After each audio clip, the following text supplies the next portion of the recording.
Assalamualaikum warahmatullahi wabarakatuh. Selamat pagi pemirsa Trans7.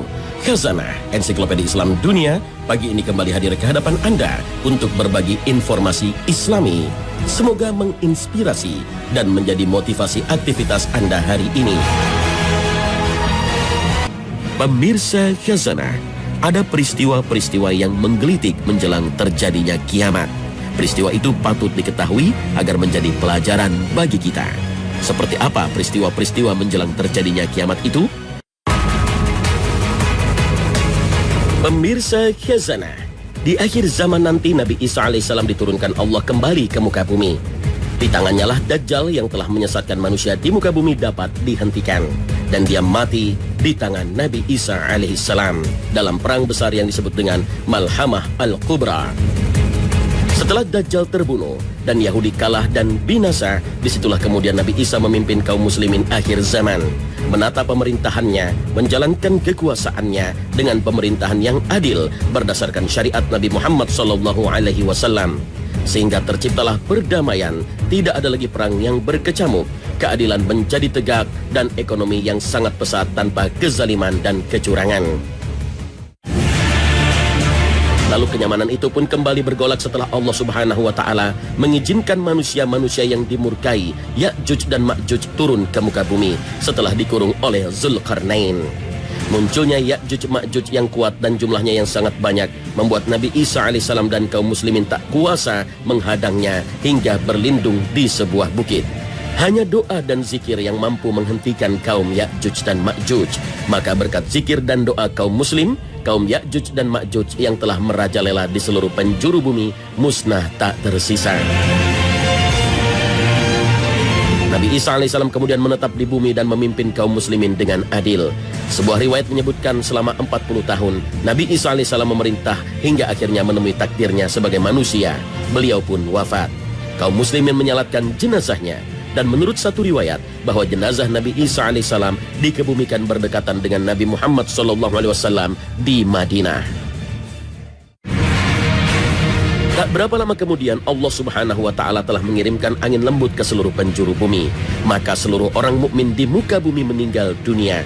Yang tersisa hanyalah manusia-manusia yang tak lagi mengenal kebaikan, apalagi agama. Rasulullah SAW bersabda, kemudian Allah melepaskan angin dingin yang berhembus dari Syam. Maka tidak ada seorang pun dari manusia yang beriman kecuali dicabut nyawanya. Sehingga yang tersisa hanya manusia jahat yang tidak memiliki keimanan. Mereka tidak tahu mana yang baik dan mana yang buruk. Hingga setan muncul dan berkata, "Mengapa kamu tidak memenuhi seruanku saja?" Mereka menjawab, "Apa yang kamu perintahkan kepada kami?" Setan memerintahkan kepada mereka untuk menyembah berhala. Maka mereka pun mengikuti saran tersebut.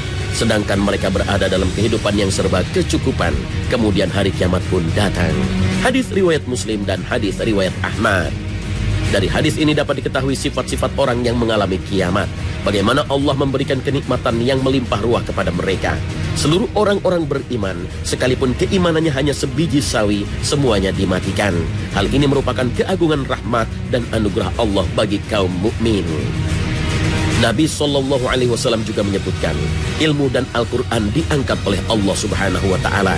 Ka'bah yang disucikan dan menjadi kiblat kaum muslimin sejak Nabi Adam alaihissalam pun diangkat kesuciannya, diangkat keharamannya, dan Allah menghalalkan Ka'bah. Sehingga datanglah seorang dari Habasyah yang disebut Nabi SAW berjuluk Zu Suwaiqatain, atau sang pemilik dua betis kecil, karena kedua betis pria ini kecil dan kurus. Dia datang dan menghancurkan Ka'bah. Rasulullah SAW menjelaskan, Ka'bah akan dihancurkan oleh Zu Suwaiqatain dari Habasyah. Ia akan mengambil perhiasan-perhiasan Ka'bah dan menurunkan kiswahnya. Seakan aku melihatnya. Ia seorang yang botak dan pincang dan menghantam Ka'bah dengan sekop dan linggisnya. Hadis riwayat Ahmad. Dengan demikian, yang tersisa di muka bumi hanyalah orang-orang yang tidak mengenal kebaikan dan agama. Mereka inilah seburuk-buruk manusia. Dan manusia seperti itulah penduduk bumi terakhir yang akan menghadapi kiamat. Saat manusia tak lagi mengenal kebaikan dan agama, saat itulah detik-detik kiamat terjadi. Hingga akhirnya muncul sebuah api dari tanah Aden di Yaman. Api ini menggiring seluruh umat manusia menuju mahsyar. Semua orang ketakutan dan berusaha menghindar. Tapi tak ada seorang pun yang bisa lolos dari giringan api ini. Namun sebuah riwayat yang sahih menyebutkan ada 2 orang laki-laki dari Muzayyanah yang luput dari giringan api. Saat itu keduanya lari ke gunung menjauhi keramaian. Setelah itu keduanya turun dari gunung, tapi mereka mendapati daerahnya kosong, tak seorang pun terlihat. Mereka pun menuju Madinah, tapi di Madinah juga tak tampak seorang pun. Seorang di antara keduanya lalu mengatakan, mungkin orang-orang sedang berada di dalam rumah. Namun setelah didatangi, semua rumah-rumah penduduk kosong. Mereka berdua hanya menemukan rubah dan kucing di kamar-kamar rumah penduduk. Seorang lagi mengatakan, mungkin orang-orang sedang di pasar. Tapi setelah didatangi, juga tak ditemukan seorang pun di sana. Akhirnya mereka berdua meninggalkan tempat itu hingga sampai di perbukitan.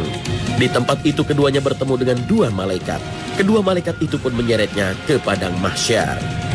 Padang mahsyar di sini bukanlah padang mahsyar tempat pengadilan Allah Subhanahu wa taala bagi semua manusia, tapi padang mahsyar dunia, tempat dikumpulkannya manusia sebelum kiamat terjadi.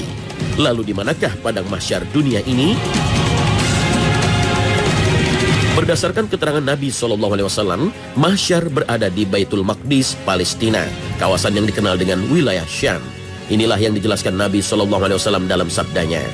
Baitul Maqdis adalah tanah mahsyar, pengumpulan, dan mansyar, penyebaran. Datangilah dan sholatlah kalian di dalamnya. Hadis riwayat Ibnu Majah dan Hakim. Inilah detik-detik kiamat itu. Namun tak ada seorang pun yang tahu kapan kiamat yang dahsyat itu terjadi. Nabi SAW, bahkan malaikat Jibril juga tidak tahu. Inilah kejadian yang dirahasiakan Allah Subhanahu wa taala. Nabi SAW hanya memberikan isyarat kiamat akan terjadi jika tanda-tanda besar ini terjadi dalam sabdanya. Rasulullah bersabda, sesungguhnya tanda-tanda kiamat pertama yang akan terjadi adalah terbitnya matahari dari tempat terbenamnya dan keluarnya seekor binatang kepada manusia pada waktu duha. Tidak diketahui secara pasti mana di antara kedua peristiwa ini akan terjadi lebih dulu. Tetapi yang jelas keduanya akan terjadi dalam waktu yang berdekatan. Hadis riwayat Ahmad, Muslim, Abu Daud, dan Ibnu Majah. Tak ada keterangan yang meyakinkan mana yang terjadi lebih dahulu. Apakah matahari terbit dari barat yang menandai ditutupnya pintu taubat, ataukah munculnya api dari Aden, Yaman yang menggiring manusia ke mahsyar. Namun sejumlah keterangan dari ulama terdahulu menyebutkan bahwa munculnya api dari Yaman yang menggiring manusia merupakan awal proses terjadinya kiamat. Wallahu a'lam.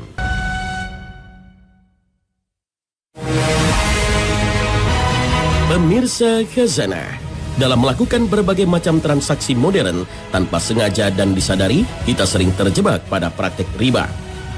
Hal ini pernah diprediksi oleh Nabi SAW dalam sabdanya. Sungguh akan datang kepada manusia suatu masa ketika tidak ada seorang pun di antara mereka yang tidak akan memakan harta riba. Siapa saja yang berusaha untuk tidak memakannya, maka ia akan tetap terkena debu ribanya. Hadis riwayat Ibnu Majah dan Abu Daud. Praktek-praktek riba akan menyebabkan pelakunya terjebak dalam perbuatan dosa yang terus-menerus selama praktek itu dilakukan dan tidak dihentikan. Padahal praktek riba bukan masalah sederhana, tapi termasuk praktek yang mengakibatkan dosa yang luar biasa. Para ulama sepakat bahwa praktek riba merupakan salah satu perbuatan yang mengakibatkan dosa besar, bahkan lebih besar daripada dosa zina. Rasulullah SAW bersabda, 1 dirham yang dimakan oleh seseorang dari transaksi riba, sedangkan dia mengetahui lebih besar dosanya daripada perbuatan zina sebanyak 36 kali. Hadis riwayat Ahmad dan Al-Baihaqi dengan derajat sahih. Dalam hadis lain Rasulullah SAW bersabda, riba memiliki 72 pintu, yang paling rendahnya seperti menzinahi ibu kandungnya, dan sesungguhnya riba yang paling riba adalah merusak kehormatan saudaranya. Hadis riwayat At-Tabrani dengan derajat sahih. Berdasarkan kedua hadis Nabi SAW ini, perbuatan riba tidak hanya ada dalam transaksi keuangan, tetapi juga dalam hal pergaulan antara sesama muslim. Karena pintu menuju riba ada 72 pintu. Yang paling rendahnya adalah memakan 1 dirham hasil usaha riba, dan yang paling tinggi adalah merusak kehormatan seorang muslim.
Kamu tidak menganiaya dan tidak pula dianiaya.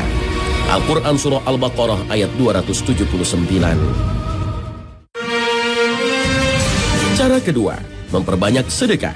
Hal ini tidak lain karena salah satu cara menyucikan harta hasil riba dan kegiatan syubhat lainnya adalah bersedekah.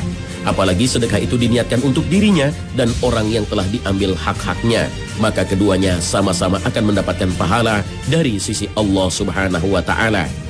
Rasulullah SAW bersabda, sedekah dapat menghapus dosa sebagaimana air memadamkan api. Hadits riwayat At-Tirmizi.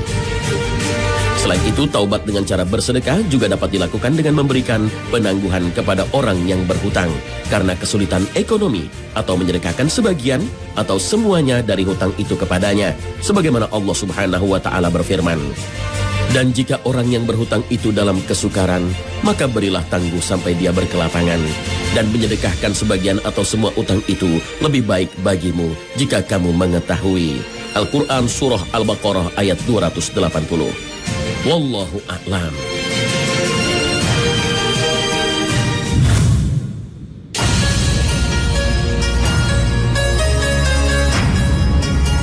Pemirsa Khazanah, jika kematian telah datang, seseorang tak bisa lagi meraih keinginannya. Yang ada hanya penyesalan dan hanya bisa berangan-angan. Ia tertawan oleh amal perbuatannya dan tak akan dapat lepas darinya. Lalu apa yang paling disesali oleh orang yang telah meninggal dunia? Orang yang banyak maksiat dan durhaka kepada Allah biasa membiarkan hari-harinya berlalu dalam kemaksiatan dan kelengahan, mengulur-ulur taubat dan menganggap umurnya masih panjang. Ia tak sadar bahwa maut dapat menjemputnya tiba-tiba, dan begitu datang, ia tidak akan membiarkan yang bersangkutan mengejar lagi ketertinggalannya. Orang seperti ini akan berada dalam kubur sebagai tawanan atas amal perbuatannya, menyesali keteledorannya selama hidup, mengangan-angankan agar ia kembali hidup, agar ia dapat sholat meski hanya 2 rakaat. Ia baru menyadari betapa besar pahala yang Allah berikan bagi mereka yang sholat. Karenanya ia menyesal bukan kepalang akan hari-harinya yang terlewatkan, yang kosong dari ketaatan. Ia menyesal akan menit-menit yang ia habiskan sekedar untuk bersenda gurau. Mereka ingin dikembalikan ke dunia walau sesaat, tak lain agar dapat mendermakan harta mereka di jalan Allah. Lalu dari mana kita tahu orang-orang yang telah mati di dalam kubur itu menyesal dan berangan-angan? Allah Ta'ala menceritakan angan-angan mereka dalam firman-Nya. Dan belanjakanlah sebagian dari apa yang telah kami berikan kepadamu sebelum datang kematian kepada salah seorang di antara kamu. Lalu ia berkata, Ya Rabbku, mengapa engkau tidak menangguhkan kematianku sampai waktu yang dekat, yang menyebabkan aku dapat bersedekah dan aku termasuk orang-orang yang saleh? Al-Quran Surah Al-Munafiqun ayat 10. Sayangnya, setelah kesempatan itu hilang, mereka baru yakin bahwa sedekah termasuk amalan yang paling dicintai Allah. Ia baru yakin bahwa sedekah dapat memadamkan kemurkaan Allah. Sebagaimana hadis Nabi, sedekah yang tersembunyi akan memadamkan amarah Allah. Hadis riwayat Tabarani. Ia baru sadar bahwa setiap hamba pasti akan ditanya tentang hartanya, dari mana ia peroleh dan kemana ia belanjakan. Setelah mati, orang baru sadar dan mengerti hakikat firman Allah Subhanahu wa Ta'ala. Perumpamaan nafkah yang dikeluarkan oleh orang-orang yang menafkahkan hartanya di jalan Allah adalah serupa dengan sebutir benih yang menumbuhkan 7 bulir. Pada tiap-tiap bulir 100 biji. Allah melipat gandakan ganjaran bagi siapa yang Dia kehendaki. Dan Allah maha luas karunia-Nya, lagi maha mengetahui. Al-Quran Surah Al-Baqarah ayat 261. Semua penyesalan itu membuat orang-orang yang telah memasuki alam kubur berangan-angan diberi kesempatan kembali ke dunia, meski sejenak, agar memperbaiki diri menjadi orang salih. Mereka ingin taat kepada Allah dan memperbaiki segala kerusakan yang dahulu mereka perbuat. Mereka ingin berzikir kepada Allah walau sekali saja. Namun sayang, angan-angan mereka tak lagi ada manfaatnya. Kematian telah membuat harapan dan angan-angan mereka pupus seketika. Angan-angan mereka itulah yang disebut Allah Ta'ala dalam firman-Nya.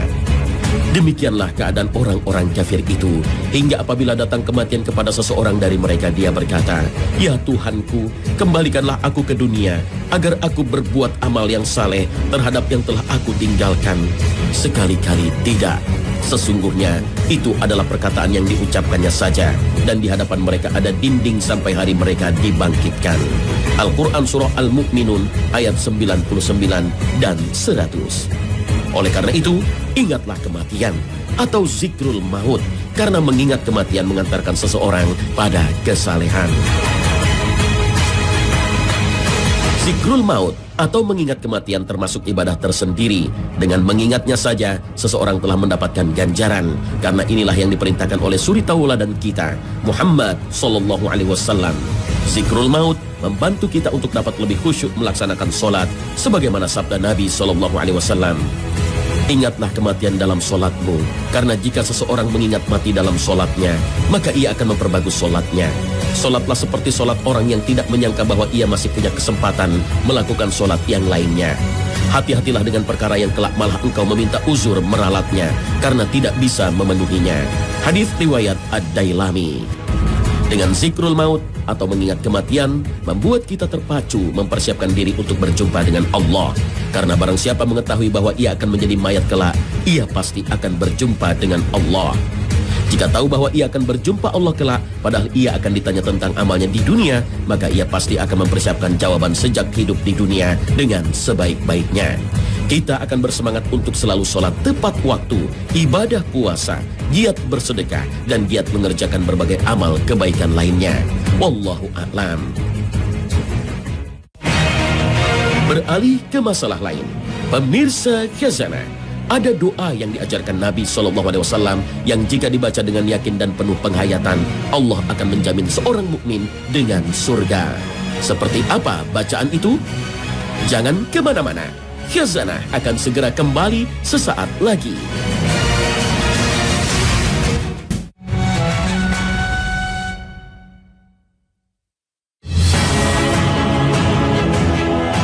Pemirsa Khazanah, hampir semua kita umat muslim tentu tak asing lagi dengan bacaan istighfar, karena memang bacaan ini hampir setiap hari selalu dibaca kaum muslim. Dengan membaca ini memang Allah akan mengampuni dosa kita, terutama dosa-dosa kecil.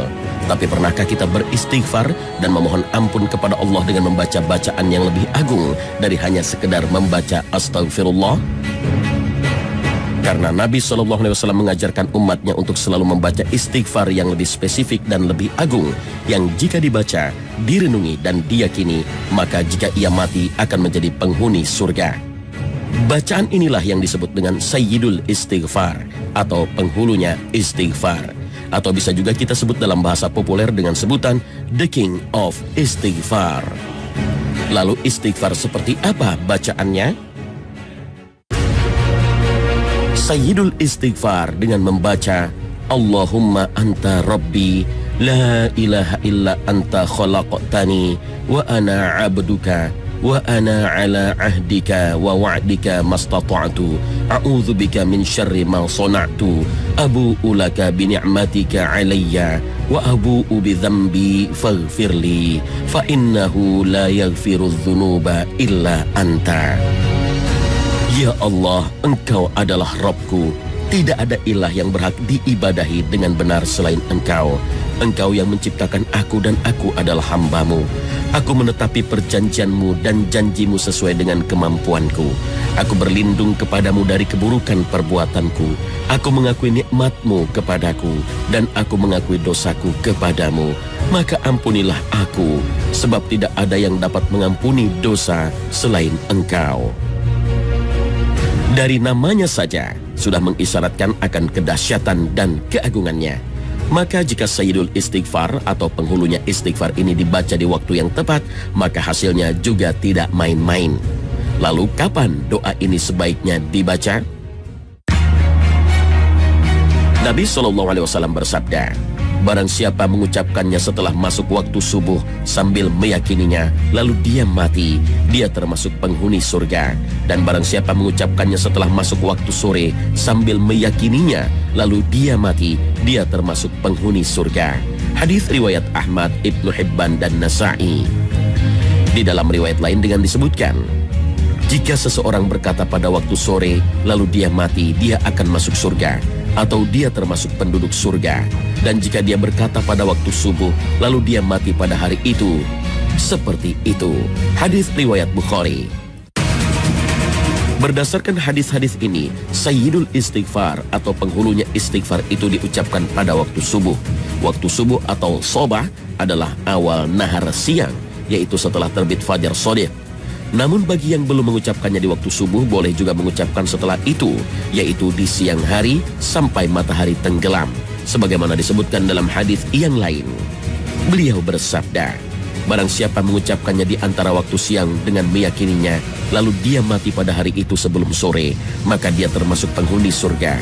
Dan barang siapa mengucapkannya di antara waktu malam dengan meyakininya, lalu dia mati sebelum subuh, maka dia termasuk penghuni surga. Hadis riwayat Bukhari. Berdasarkan keterangan Nabi SAW, Sayyidul Istighfar atau penghulu istighfar diucapkan di waktu subuh atau pagi, yaitu mulai setelah terbit fajar shodiq atau boleh diucapkan setelah sholat subuh. Juga di waktu sore, yaitu mulai setelah zuhur sampai pertengahan malam. Jika sorenya diucapkan setelah maghrib, maka lebih utama, karena lail atau malam dalam bahasa Arab dimulai setelah tenggelamnya matahari. Wallahu a'lam. Dengan demikian, bacaan Sayyidul Istighfar sungguh luar biasa. Apabila seorang muslim membaca dan mengamalkannya sebagai zikir setiap pagi dan di awal malam, maka bukan saja dosa-dosanya diampuni oleh Allah Subhanahu wa Ta'ala, tetapi Allah Subhanahu wa Ta'ala juga memberinya jaminan berupa surga. Demikian pula dari keterangan Nabi SAW bisa disimpulkan bahwa ampunan Allah Subhanahu wa Ta'ala lebih cepat didapatkan dengan doa Sayyidul Istighfar. Lalu bagaimana jika ada yang tidak hafal bacaan Sayyidul Istighfar atau penghulunya istighfar? Jika seseorang tidak hafal atau tidak sempat membaca Sayyidul Istighfar, maka ia dianjurkan untuk memperbanyak membaca istighfar biasa dengan redaksi yang pendek dan mengulangi berkali-kali, meskipun dalam keadaan tidak setelah melakukan dosa-dosa, seperti istighfar setelah sholat, saat duduk, berbaring, dan lainnya. Hal ini sangat penting mengingat manfaat istighfar yang sangat besar. Dari Abdullah bin Abbas radhiyallahu anhu bahwa Rasulullah SAW bersabda, barang siapa yang memperbanyak istighfar, maka Allah akan memberikan untuknya jalan keluar dari setiap kesulitan, kelapangan untuk setiap kesempitan, dan Allah akan memberinya rezeki dari jalan yang tidak disangka-sangka. Hadis riwayat Ahmad, Abu Daud, Ibnu Majah, dan Hakim. Memang istighfar ada yang bacaannya pendek dan ada juga yang panjang. Bacaan istighfar yang pendek dikenal juga dengan bacaan istighfar biasa. Misalnya dengan mengucapkan Astaghfirullah, aku memohon ampunan kepada Allah. Atau mengucapkan Rabbighfirli, ya Tuhan ampunilah aku. Setiap orang, siapapun dia, pasti pernah melakukan dosa. Dan sebaik-baik orang yang berbuat dosa adalah bertaubat, beristighfar, memohon ampun kepada Allah Subhanahu wa Ta'ala. Karena memang seperti itulah perintah Allah Subhanahu wa Ta'ala. Allah pun berjanji akan mengampuni orang-orang yang beristighfar, meminta ampun dan bertaubat kepadanya. Allah Subhanahu wa Ta'ala sendiri yang menegaskan dalam Al-Quran, dan sungguh aku maha pengampun bagi yang bertobat, beriman dan berbuat kebajikan, kemudian tetap dalam petunjuk. Al-Quran Surah Toha ayat 82. Bahkan Allah Subhanahu wa Ta'ala meyakinkan kita hambanya agar tidak berputus asa akan ampunannya jika kita memang benar-benar bertaubat dan memohon ampun kepadanya. Katakanlah, wahai hamba-hambaku yang melampaui batas terhadap diri mereka sendiri, janganlah kamu berputus asa dari rahmat Allah. Sesungguhnya Allah mengampuni dosa-dosa semuanya. Sungguh Dialah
sehari semalam sebanyak 100 kali.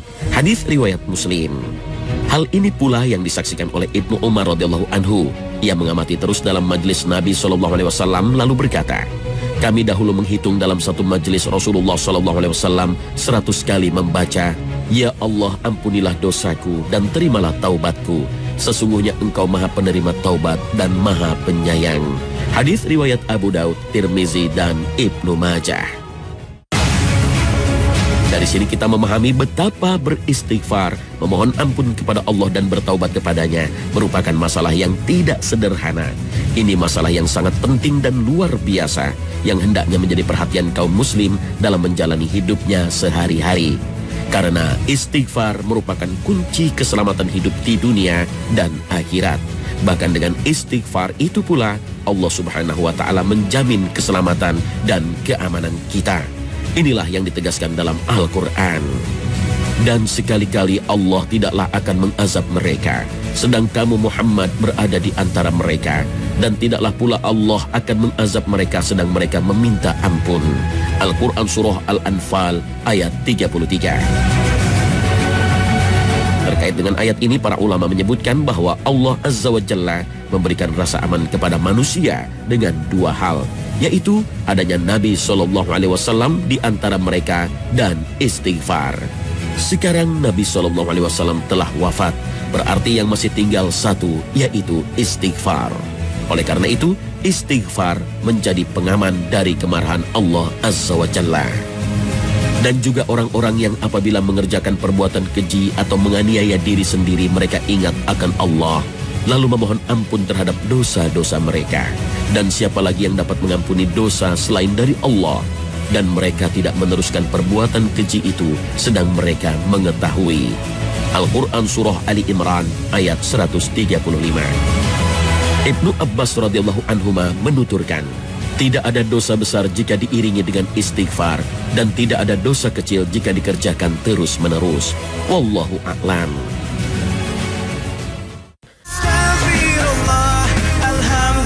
Nah, pemirsa, sampai di sini akhir perjumpaan kita hari ini.